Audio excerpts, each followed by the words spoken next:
You ever wonder if a single moment can destroy everything? Not a natural disaster or some massive economic crash, but just one person's arrogance meeting the wrong target at exactly the wrong time. Well, I'm about to tell you how a 28-year-old MBA with daddy issues managed to turn her family's $500 million manufacturing empire into scrap metal, all because she decided to slap the one guy who kept their entire operation running. My name's Harold Brennan, Hal to most folks, and I'm 48 years old, 8 years Navy, then 20 years climbing the ranks in industrial automation. Never thought I'd be the guy to watch a family dynasty collapse, but sometimes life has other plans. Let me back up a bit, so you understand how I ended up in this mess.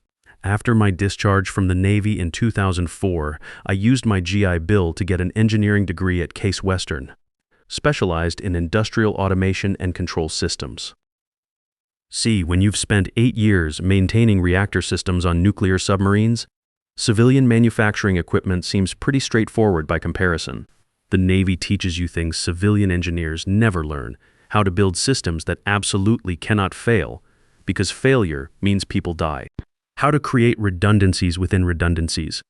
Security protocols that protect against every conceivable threat, including the human ones. Most importantly, how to think like someone trying to break your system, so you can stop them before they try. I started with Morrison Industrial Holdings in 2008, right after the financial crash, when nobody was hiring engineers.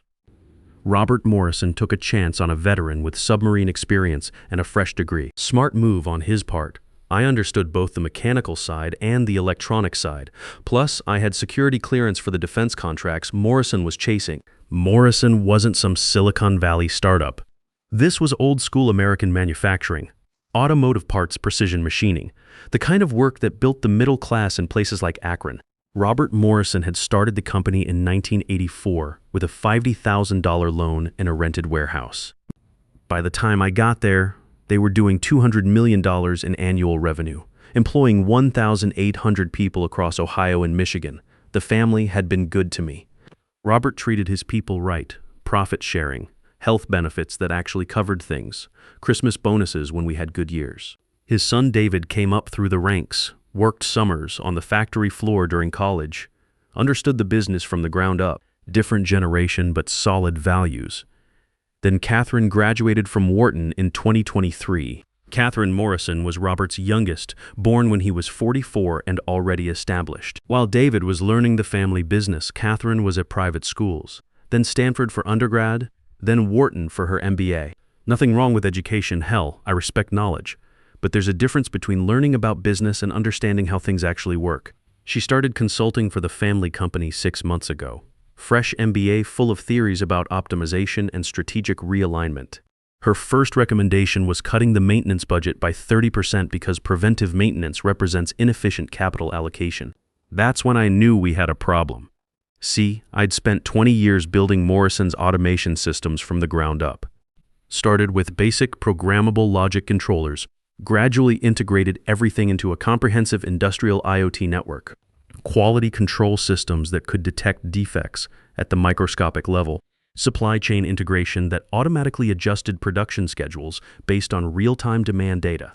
Predictive maintenance algorithms that caught equipment problems before they caused downtime. By 2025, Morrison Industrial was running some of the most sophisticated manufacturing automation in the Midwest. We could fulfill custom orders in half the time of our competitors, with defect rates below 0.1%. That's what took the company from $200 million to $500 million in revenue over 15 years. But here's the thing about sophisticated systems: they require sophisticated maintenance. You can't just cut the budget and hope everything keeps working. I tried explaining this to Catherine during a board meeting in March. Miss Morrison, I said, keeping my voice respectful, these systems require continuous calibration and security updates. Reducing maintenance funding will compromise operational integrity. She looked at me like I was speaking a foreign language. Mr. Brennan, according to industry benchmarks, our maintenance costs are 40% above optimal. That represents pure waste. Those benchmarks don't account for our system complexity. We're not running standard equipment here. I have an MBA from Wharton. I think I understand operational efficiency. David tried to mediate. Catherine, Hal built these systems. Maybe we should, David. Sentiment isn't strategy. Business schools don't teach you to defer to technicians. That word again, Technician, like 20 years of engineering expertise, was just turning wrenches. But I bit my tongue, because family businesses have their own politics. Robert was proud of his daughter's education, and David was trying to keep peace between family and operations. I figured we'd work it out eventually. Then came the Morrison Family Foundation's annual dinner. The foundation was Robert's pride and joy, minus 20 years of giving back to the community, scholarships for local kids, support for veteran programs. Every year they'd host this big dinner, invite local dignitaries, hand out awards, make speeches about Morrison Industrial's commitment to Ohio manufacturing. This year, the foundation board decided to give me some kind of technology innovation in manufacturing award. Recognition for modernizing their production systems, contributing to the company's growth, that sort of thing. Nice gesture, I thought. Show up, shake some hands, maybe help with recruiting. Young engineers like seeing established companies that invest in technology. The dinner was at the Hilton downtown, fancy ballroom, maybe 300 people. Local mayor, city council members, other business owners, Morrison employees and their families. Black tie affair. I borrowed a suit from my brother-in-law because the Navy taught me how to maintain dress uniforms, not civilian formal wear. Morrison family table was right up front, naturally. Robert Morrison himself, still sharp at 72, built like he could still work a factory floor if needed. David beside him, looking like he'd rather be reviewing production schedules than making small talk with politicians. And Catherine, fresh from whatever networking event she'd been attending that week, designer dress that probably cost more than most Morrison workers made in a month. I was sitting at the head table, checking my tactical watch out of habit. Old Navy routine, you always know what time it is, because timing matters when systems are involved. The production lines back at the plant were running overnight shifts, automated systems I'd personally configured, and I wanted to check the monitoring dashboards after dinner. That's when Catherine noticed me. "Excuse me," she said loud enough for half the table to hear. "I'm sorry, but why exactly is there hired help sitting at the family table?" The conversation around us stopped like someone had cut the power. David looked up from his conversation with the mayor, his face already showing that here we go again expression.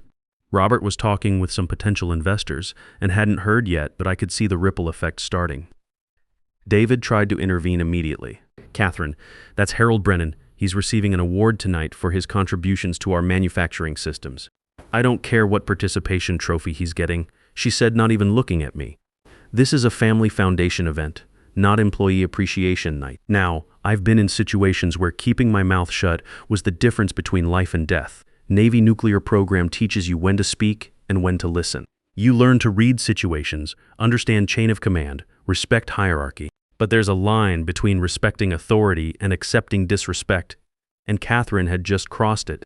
"Ma'am," I said, setting down my water glass and looking directly at her with respect, "I'm here representing the technology infrastructure that maintains your family's operational capacity." Wrong answer. Apparently, Catherine's face went from annoyed to furious in about 2 seconds. "Don't you dare lecture me about my family's business. You're nothing but a glorified technician who doesn't understand his place in this organization." That word again, technician. Like 20 years of engineering expertise, like submarine nuclear training, like building systems that generated hundreds of millions in revenue. All of that was just technician work to someone with an MBA and no operational experience. "Catherine," David said, his voice getting that warning tone, "Hal is our chief technology officer. He's been with the company for, I don't care what inflated title Dad gave him." She cut him off. "Employees belong at employee tables, not at the family table. Period." The mayor was pretending to check his phone. The city council members were suddenly very interested in their dinner plates. Everyone at the table could feel this going sideways, but nobody wanted to get between a family argument. I adjusted my sleeve cuffs, old habit from dress uniform inspections, and checked my watch. 9:47 p.m. System status back at the plant would be running green across all boards. Production lines humming along on overnight shifts. Quality control sensors monitoring every component. Supply chain algorithms adjusting tomorrow's orders based on real-time demand data. All of it running on architectures I'd designed, protocols I'd implemented, security measures I'd built over 2 decades. "Miss Morrison," I said, keeping my voice level, "I built the systems that run your family's business. That technology generates approximately $500 million in annual revenue, and supports 2,500 jobs across Ohio and Michigan. I'd say that qualifies me to sit wherever your father chooses to put me. The slap came out of nowhere. Hard enough to snap my head to the side. Hard enough that my tactical watch scraped against the tablecloth. The sound cut through the whole ballroom like a gunshot. Conversation stopped at tables 50 feet away. The mayor looked up from his phone. The city council members stopped pretending not to watch. I straightened up slowly, adjusted my glasses, checked my watch display. The red mark on my cheek was probably visible to everyone within 20 feet, but my hands were steady. Navy training kicks in during situations like this. You assess, you process, you respond appropriately. Catherine was standing now, trembling with rage. How dare you speak to me like that? Tomorrow morning, you won't have a job in this city, let alone this company. That's when Robert Morrison arrived at our table. He didn't come as a CEO investigating an incident. He didn't come as a leader trying to understand what happened. He came as a father whose daughter was upset, and in family businesses, that's the only perspective that matters. What's going on here? Robert asked, but his arm was already around Catherine's shoulders, his eyes already fixed on me like I was the problem. Dad, Catherine said, her voice shaking with what she probably thought was righteous indignation, this employee just disrespected our entire family in front of the whole community. He thinks his job title gives him the right to lecture me about business. David tried to explain. Dad, there's been a misunderstanding. Catherine was upset about the seating arrangements, and I don't want to hear excuses, Robert said, his voice carrying that corporate authority tone I'd heard him use with difficult customers.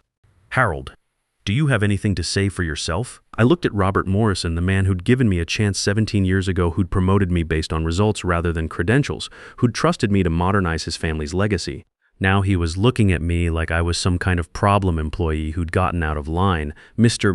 Morrison, I said, I'm here tonight because your foundation board chose to recognize my contributions to Morrison Industrial's technological advancement. Your daughter objected to my presence at this table and expressed her opinion in terms I found disrespectful. That's not an answer, Robert said. Did you or did you not argue with my daughter about business matters? Sir, I responded to questions about the systems I designed and maintain. Catherine jumped back in. He told me I don't understand our own family business in front of the mayor, in front of everyone. This is exactly the kind of insubordination we talked about. Wait, we talked about when had Robert and Catherine discussed my insubordination? Robert's expression told me everything I needed to know.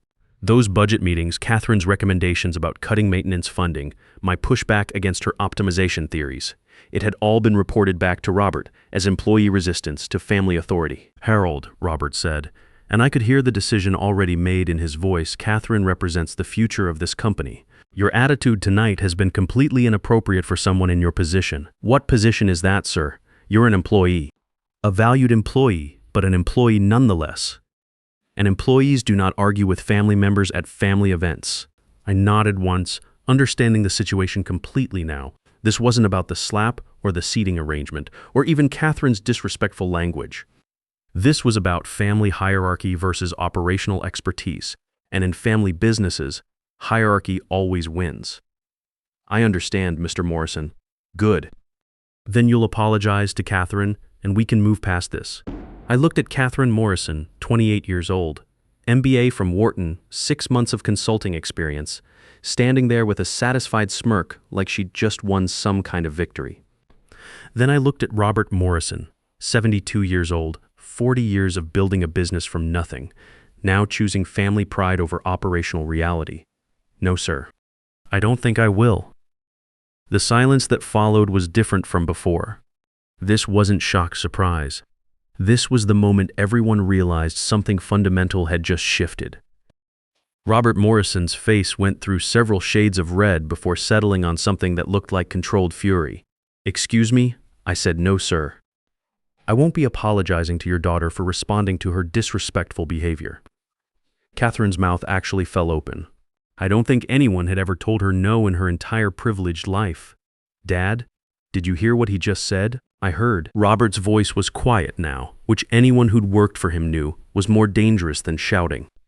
Harold, I'm going to give you one more chance to reconsider that answer. I adjusted my sleeve cuffs again, feeling the familiar weight of my tactical watch. 20 years in this business, 17 years with Morrison Industrial. and it was ending over a handshake that never happened and an apology I wouldn't give. Mr. Morrison, I've given this company 2 decades of my career. I've modernized your operations, improved your efficiency, increased your revenue, and helped you compete with companies 10 times your size. I've worked nights, weekends, holidays, whatever it took to keep your systems running. But I won't be treated like hired help by someone who's been here 6 months and thinks an MBA is a substitute for experience. David was shaking his head, trying to signal me to stop talking. The mayor had moved to another table. The city council members were finding urgent reasons to check on the dessert service. "Do you truly think you're that important?" Robert asked, and there was genuine confusion in his voice. This company isn't worth $500 million because of one employee who doesn't know his place. That's when I realized Robert Morrison had no idea what I actually did. He knew I was the computer guy. He knew I worked with the factory equipment. He signed my paychecks and approved my budgets, but he'd never understood that I hadn't just computerized his systems. I'd completely redesigned how Morrison Industrial operated. "Mr. Morrison," I said, "let me explain something. Those production efficiency gains you've been bragging about to investors, the quality control improvements that won you the Ford contract, the supply chain optimization that lets you fulfill orders in half the time of your competitors. That's not magic. That's architecture." Catherine rolled her eyes. "Oh, please, you act like you invented manufacturing. I invented your manufacturing.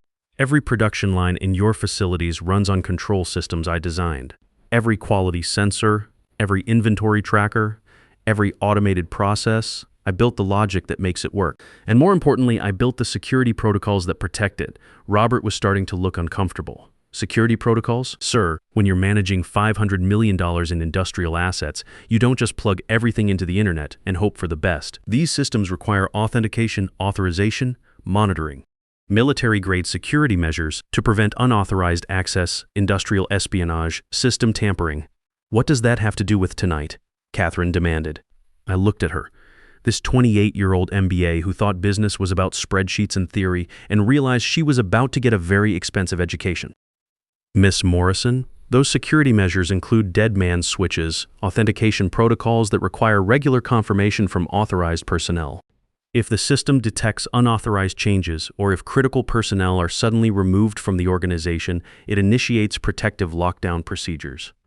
David's face went pale. He understood technology better than his father or sister. "How? What are you saying?" "I'm saying that when your family fires the chief technology officer without proper transition procedures, the system interprets that as a potential security breach." Robert stepped closer. "Are you threatening us?" "No, sir. I'm explaining how military-grade security protocols work. They're designed to protect critical infrastructure from exactly this kind of scenario. When someone with authority but without technical understanding makes decisions that could compromise operational integrity." Catherine was getting that superior look again. "This is ridiculous. You're just trying to scare us into keeping you around." I pulled out my phone, opened the Morrison Industrial Monitoring app, and showed her the display. Green indicators across all production lines, all quality control systems, all supply chain interfaces, everything running normally. "Miss Morrison, see those green lights? Every one of those systems requires my biometric authentication every 72 hours to continue normal operations. Miss that window, and the system assumes I've been compromised, removed, or killed. Protective protocols engage automatically. That's insane," she said. "No one builds systems like that. No one builds submarine reactor controls like that either. But that's exactly how they work. Because when you're responsible for systems that people's lives depend on, you don't take chances with security." Robert was staring at the phone display. "How long, sir?" "How long do we have?" I checked my watch. Authentication window closes at midnight Sunday. That's 72 hours from my last login. And then what happens? Gradual system lockdown. First, the advanced automation features shut down, production reverts to manual control, but you lose about 40% efficiency. Then quality control systems engage safety protocols. They'll reject any component that doesn't meet perfect specifications, even marginally acceptable ones. Supply chain integration stops communicating with customer systems. Within 2 weeks, you're running a 1990s factory trying to fulfill 2025 contracts. David was doing math in his head. 40% efficiency loss on $500 million annual revenue, about $200 million in reduced capacity, plus penalty clauses for late deliveries, plus quality control rejections. I put my phone away. But I'm sure your consultants can fix all that with spreadsheet optimization. Catherine looked like I just told her the building was on fire. This is sabotage. No, ma'am. This is standard security protocol for critical infrastructure, the same kind of systems that protect nuclear facilities, defense installations, and other high-value targets from unauthorized access. Robert Morrison stood there for a long moment, looking at me like he was seeing me for the first time. 20 years of taking my work for granted, of assuming that the magic just happened automatically, and now he was realizing that the magic had a name and a face and a security clearance. What would it take, he said quietly, to prevent this situation? Before I could answer, Catherine grabbed his arm. Dad, don't let him blackmail us. This is exactly why we can't have employees thinking they're irreplaceable. Robert looked at his daughter, then at his son, then at me. 3 generations of Morrison family business, and I could see him trying to figure out which one was really in charge. Harold, he said, finally, I want you to fix this situation immediately. Override those protocols, extend the deadline, whatever it takes. Then we'll discuss your future with this company. I shook my head. Mr. Morrison, I can't just override military-grade security protocols. They're not designed to be bypassed by personal preference. Then what do you suggest? Proper transition procedures. Documentation, training, gradual handover of administrative privileges. Probably 6 months to fully transfer system control to qualified personnel. Catherine exploded. 6 months. This is ridiculous, Dad. Fire him right now and hire a real IT company to fix whatever damage he's done. And that's when Robert Morrison made the decision that destroyed his family's empire. You know what, Catherine's right, Robert said, his voice getting that corporate executive tone. Harold, you're terminated. Effective immediately, security will escort you out, and I don't want to see your face in any Morrison facility again. He pointed toward the exit like he was dismissing a server who'd spilled wine on a customer. David, call our IT contractors tomorrow morning. Get them in there to fix whatever Harold's done to our systems. I stood up slowly, adjusted my sleeve cuffs one last time, and picked up my phone. The Morrison Industrial Monitoring app was still showing green across all boards. For now.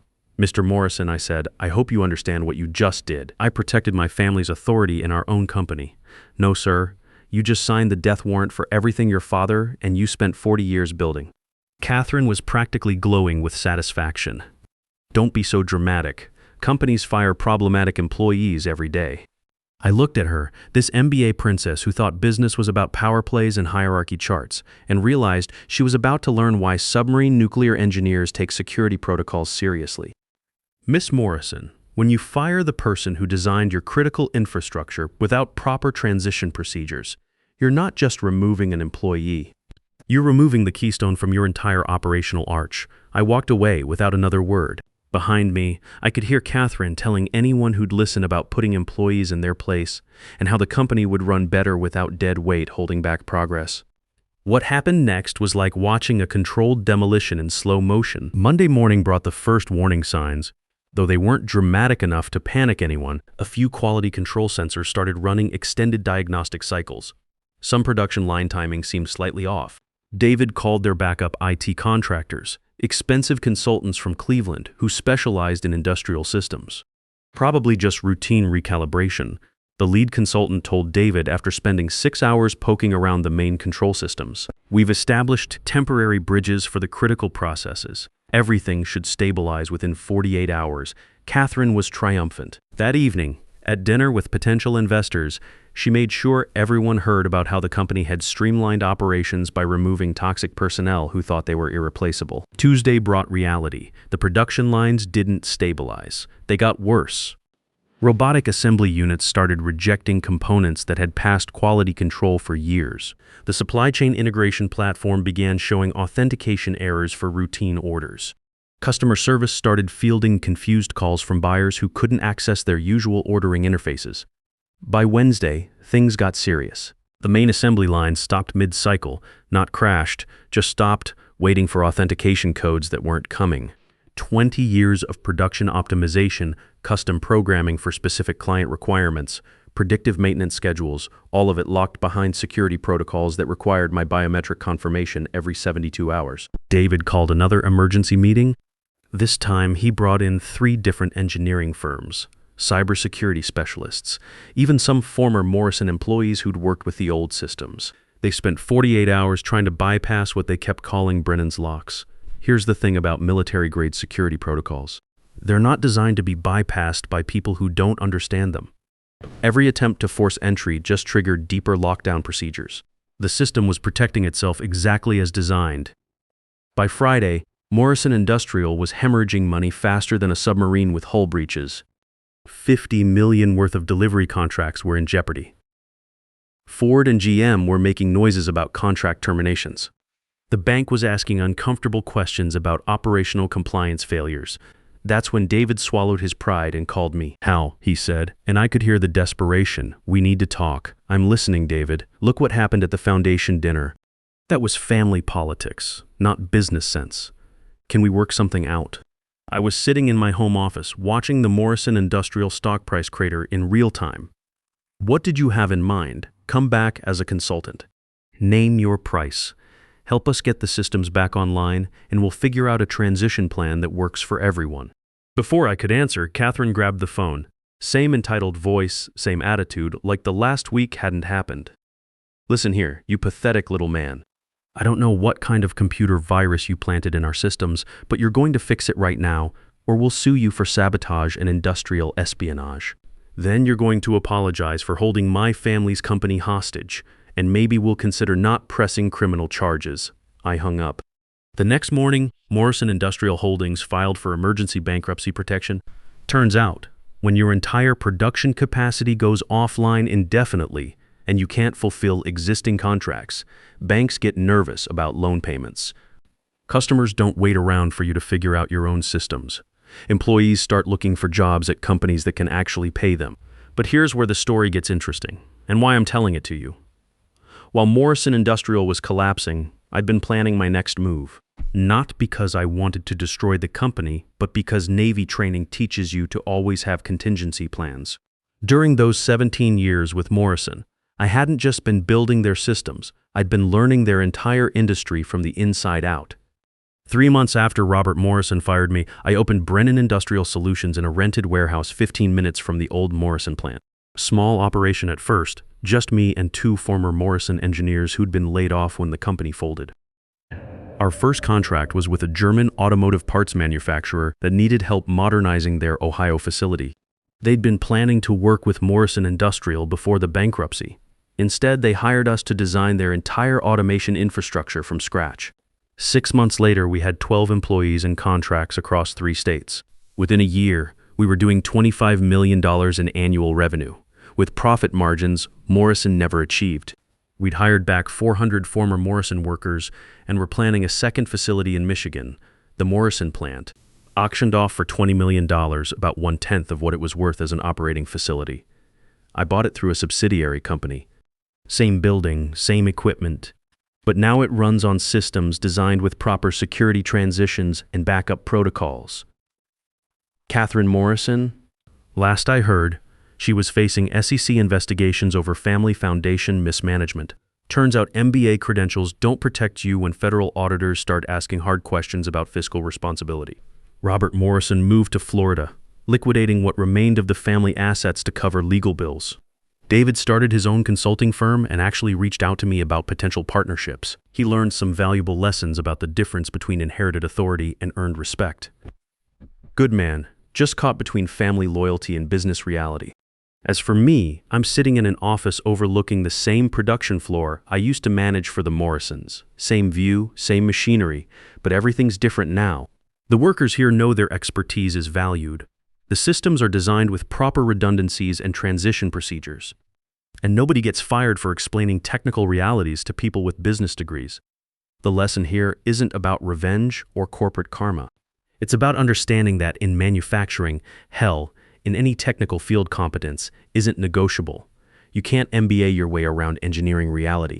You can't fire the foundation of your operation and expect the building to keep standing. Robert Morrison learned that lesson the hard way. Catherine learned it even harder. But the real tragedy is that 2,100 good people lost their jobs because 2 family members confused authority with expertise. These days, when young executives ask me about industrial automation, I tell them something my old Navy chief used to say: respect the people who know how things actually work, because when systems fail, degrees don't fix them, experience does. Some people called what happened to Morrison industrial justice. Others called it a cautionary tale about employee relations. I call it basic engineering. Every system has critical failure points, and the most dangerous ones are usually human. That's a $500 million lesson, and it's one every business leader should understand. Because at the end of the day, you can't slap the person who keeps your world running and expect that world to stay intact.